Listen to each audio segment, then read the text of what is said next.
بسم اللہ الرحمن الرحیم۔ سلسلہ وظائف میں السلام علیکم ورحمۃ اللہ وبرکاتہ۔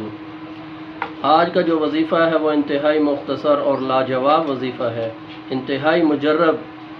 جس شخص کا بیٹا گم ہو جائے یا کسی کا کوئی مال کوئی چیز بھی گم ہو جائے تو اس وظیفے کے کرنے سے اللہ رب العزت کے حکم سے وہ واپس آ جاتا ہے اور وہ چیز مل جاتی ہے۔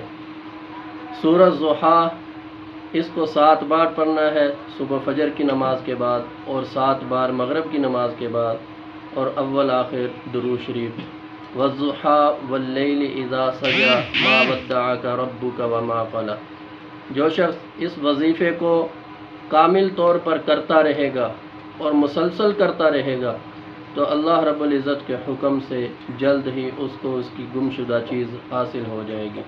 واللہ اعلم بالصواب۔